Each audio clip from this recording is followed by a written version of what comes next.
Chapter 28 has proven that power is not an absolute thing. Or perhaps more accurately, Masashi and Ikemoto Senpai have created an era where love is something far more powerful than mere power. I'm Nim without the E, and for at least the next 8 minutes, let's talk a bit about the Uzumaki bond that actually triggered that power to awaken. So yeah, speaking of power, honestly, it's something ambiguous and complex. I mean, regardless of what fate holds for Himawari in the future, there's a fact we must truly accept. The era has changed. Kurama, as we all know, was a power in the Naruto universe that every villain wanted to possess or even control. Unfortunately, in this era, all of that has come to an end. And yeah, once again, regardless of how this will happen or not, with this confirmation, there are some things that are indeed facts, such as the power of ancestors, or even what we know to be truly special, is not something that can be relied on or anything like that. Aside from Kurama, which is no longer relevant enough to face enemies in this new era, even the pure power of the Byakugan is truly no longer a benchmark, or something that can save Himawari in the future. And of course, saying that Kurama or even Byakugan can no longer be relied upon or anything like that, of course, if we draw a conclusion from this dark fate. But ironically, a power that is indeed still very difficult to believe, that the power of the ancestors, or even Kurama itself, is actually one of the crucial points to save Himawari, comes from a technique that is honestly very underrated.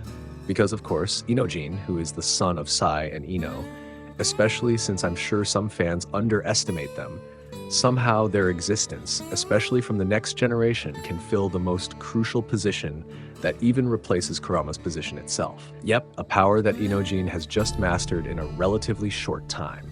In other words, Himawari's savior is not Kurama, nor is it Byakugan, but a technique that the majority of fans would surely underestimate. However, Ikemoto proves that power is not only about who you are, but how great love can prove that it is a power that truly cannot be underestimated. Even at this point, there are two interesting points. After it was confirmed that there was a love story between Inojin and Himawari, the majority of fans strongly rejected it. And if we look at how this rejection response happens, it's clearly rooted in Inojin's own lineage. Himawari, with the privilege and the powerful bonds of her ancestors, has a gap far too wide between them if Inojin were to be the guy who ends up with her. Yeah, you know what I mean, right? And as I always say, regardless of whether Himawari and Inojin end up together, at least that's the response we see from the majority of fans. But if I may ask again, are you on Inojin and Himawari's side, or even the opposite? Second, regarding Kurama. Have you ever thought about what would happen if Kurama returned to his original form with the same chakra he had when he fought Ishiki? I mean, over time, Kurama's body has grown larger, along with his chakra, and of course, that would theoretically increase his power. The question is, do you still think that if Kurama returns to his original form, he and Himawari together would be able to defeat Jura? Because honestly, even though this can't be used as a reference, a few months ago I conducted a poll to see the majority's answer on who is stronger between Jura and Ishiki. Although in this case, the context is when Jura ate the chakra fruit. After we saw Jura's abilities and strength in the last chapter, wouldn't the voting results remain the same? That is, whether he ate the chakra fruit or not, Jura would certainly be at a level far different from Ishiki, right? So if even Kurama couldn't completely defeat Ishiki, I think it's very normal that with the confirmation of Himawari's death, it also means that Kurama doesn't have enough power to protect her. And this is what I think is a changed era, where love can be a crucial point, and Inojin is one of them. In a flashback, especially about the abilities of the Yamanaka clan itself, if it weren't for the abilities of this clan, the Fourth Shinobi World War would not have been won by the Shinobi Alliance. Even though the biggest role was played by Team 7, the fact remains that the Yamanaka clan had the most crucial position in forming unity and strategy among the Shinobi Alliance. However, even though the current situation is not as complicated and chaotic as in the Fourth Shinobi World War, the fact is that the level of threat cannot be underestimated, especially when it comes to important shinobi such as Himawari.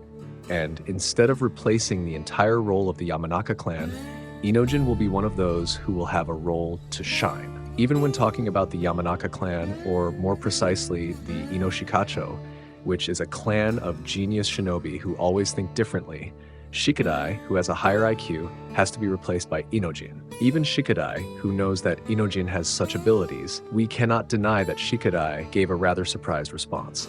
Because once again, in this operation, Shikadai should be the one who shines brighter because in history and other aspects, the Nara clan should shine brighter. And yeah, if we return to the main topic of Himawari's rescue, which was carried out by someone we didn't fully expect to have such great power, even equal to or superior to Kurama himself, like Inojin, this indirectly proves that the savior of a character in the Boruto story is not only the strongest power, but there are other factors that are very decisive. If it were just about strength, Boruto's current opponent already has peak strength. In other words, given that his opponent is a divine tree human with the peak strength of all the powers in the Boruto or Naruto universe, there should be no way to defeat him, right? So, simply put, having strong power alone is not enough to survive death. And at this point, a scenario begins to link it to love as an absolute power. When Koji told Inojin that he had to master the new jutsu he created in the future within 2 days, Inojin was initially unsure because he didn't even know what kind of technique he had created. But Koji simply said that Inojin would definitely be able to master it because it was a technique that Inojin himself had developed to avenge Himawari. And of course, once he knew the trigger and the reason for mastering it, Inojin no longer asked for more details about the new technique he would create in the future. Instead, he said confidently that he didn't need 2 days to master the technique. He was sure that he would be able to master it in just 1 day. And in conclusion, Chapter 28 has finally confirmed one thing that we often forget, that in the new era of Boruto, power is no longer about how much chakra you have, how strong you are, or who your ancestors are. Kurama is fading, Byakugan is no longer the answer, and the inheritance of power does not automatically guarantee anyone's safety, not even Himawari herself. Instead, the savior comes from the most unexpected place, Inojin, with a technique that even fans often underestimate. A power born not from lineage, but from determination, courage, and love. And at that point, whether we support the Inojin-Himawari relationship or not, one truth is clear. Ikemoto is showing us that love can become a catalyst far stronger than any power that has ever existed. Because in the end, in a world filled with divine tree humans, Otsutsuki, and threats so overwhelming that even Kurama can no longer serve as an absolute power to deal with them, what determines life and death is not just strength, but who is willing to surpass their own limits for the sake of the person they want to protect and love. And Inojin, without us even realizing it, is becoming the clearest symbol of this new era. Yep, that's all. And regarding strengths and weaknesses, I actually have a pretty interesting point to discuss after this, but for now, that's at least the point I personally find quite interesting. If you guys have other perspectives or anything like that, let's talk in the comments. Thank you for watching. I'm Nim without the E, and I'll see you in the next video. Bye-bye, Databayo.